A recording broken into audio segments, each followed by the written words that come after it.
this video, we are discussing the preparation of haloalkanes from alcohols. So basically, the OH group of the alcohol gets replaced by the halogen atom. The first is reaction with thionyl chloride.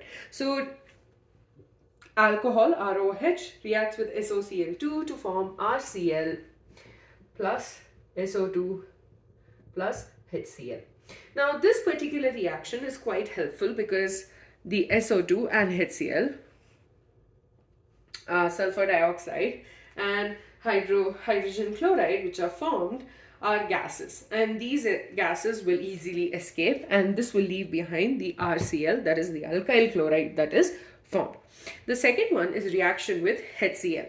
ROH reacts with HCl in the presence of zinc chloride to give us RCl plus H2O. Now, one very important thing about this reaction is that the reactivity of alcohols for this one is tertiary is more reactive than secondary, which is more reactive than primary. And I believe we get a detailed explanation as to why this is the case when we talk about alcohols, phenols, and ethers. And here, when you have a tertiary alcohol is somewhat similar to a tertiary alkyl halide. So you have the alcohol carbon attached to the alcohol attached to 3 other carbon atoms.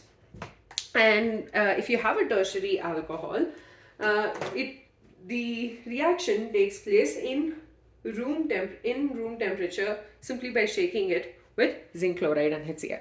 So that's how reactive tertiary alcohol is towards this particular reaction. The next one is reaction with HBr. So when we boil alcohols with HBr, we get alkyl halide. So ROH plus NABr plus H2SO4, which gives us HBr, will lead to the formation of RBr plus NaHSO4 plus H2O.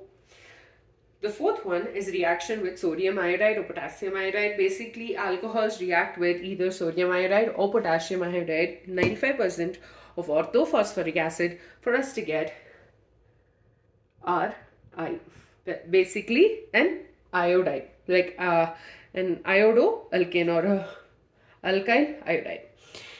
The fifth one is reaction with phosphorus trihalides. Now, there's a comparison in your textbook between thionyl chloride and phosphorus trihalide. Usually, thionyl chloride is preferred because of the fact that we have 2 products which are formed, 2 byproducts which can easily escape into the atmosphere. Excuse me. So, ROH reacts with phosphorus trihalide to give us 3Rx plus H3PO3. When the alcohol reacts with PCl5, which is phosphorus pentachloride, we get RCl plus POCl3 plus HCl. The last one is when it reacts with red phosphorus. I should have written just phosphorus compounds. So red phosphorus in the presence of bromine or iodine, we get Rx, where X can be Br or I. So these are the 3 methods of preparation of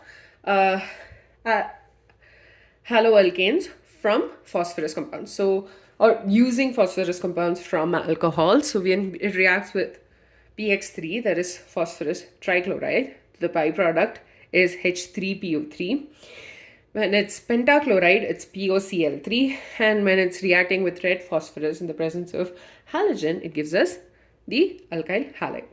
The last one is preparation of alkyl chloride. So basically, there are 2 methods. One is by passing dry HCl gas through the solution of alcohol.